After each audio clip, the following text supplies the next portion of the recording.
these most challenging of times, we come to the saddest day in the Christian calendar. We call it Good Friday.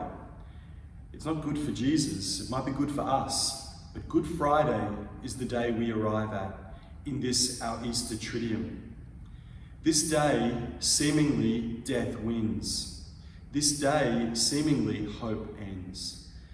And we know that in this day, we remember, in many parts of the world, they would normally reenact the last journey of Christ towards the cross. We know that original sin was a story of the breakdown of trust, and that ultimately that trust needed to be restored. It's ultimately what we believe occurred through this cross, where an innocent man, what we understand to be God, and we believe that, was executed unfairly on a cross. It's nearly impossible to understand the things that he would have been going through on that day, and yet he did still demonstrate what we understand to be character strengths throughout that ordeal. We understand the character strength of perseverance when he is on that journey and falls and gets back up again. We understand that we have the self-regulation of Jesus not to lash out, not to face hate with hate. We know that the character strength of love was most definitely present during Good Friday.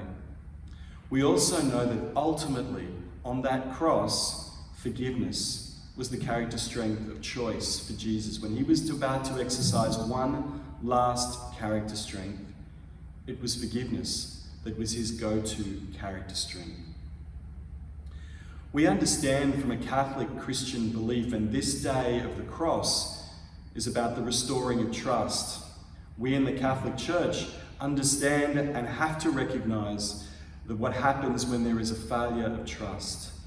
Rightfully, people challenge and are devastated by that breach of trust.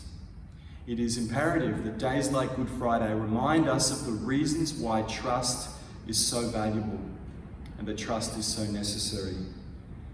We do ultimately understand that the obstacles in front of us are never as great as the power behind us.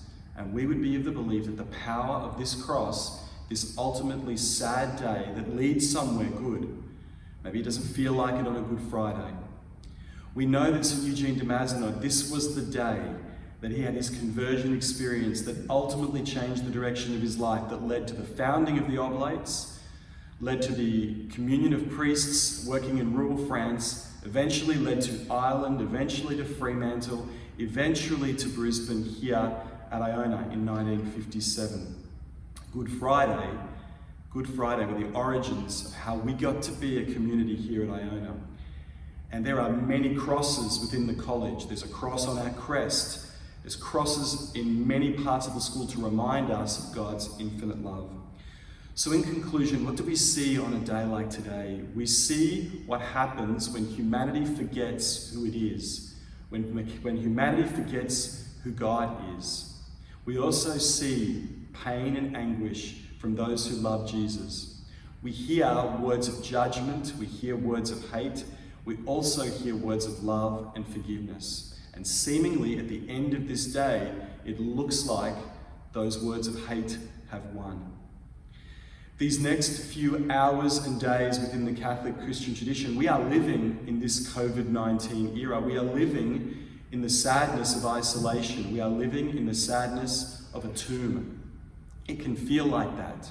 And we have a huge obligation, if we can, to understand that hope is around the corner. But today, the feeling of the love that Jesus has for us is ultimately what we're asking to celebrate, and that his cross overcame a breach of trust. And I think that maybe the challenge of today is to sit with that feeling of being with the God who loved us so much that he gave his life for us. He died so that death could die. And so maybe today we remember all those in our families who we've known and loved who have died. We might remember them in our prayers, in our hearts, and we might think about all those of the world who right now are struggling with the COVID-19 era, and we especially pray for those who have no one to pray for them. This is our job today. It is our task of Good Friday. It doesn't feel good for us yet. That is to come. But today is the day that death seemingly wins. We know there is more to come. There is one character strength still to come, hope. But today we are waiting for that. I wish you a Good Friday, a Good Friday. Care about those you love. Remind yourself of the sacrifices you've made within your families to be able to be together and to be of love. And we wish you the best on this day, this holy day, this saddest of days that will lead to somewhere good.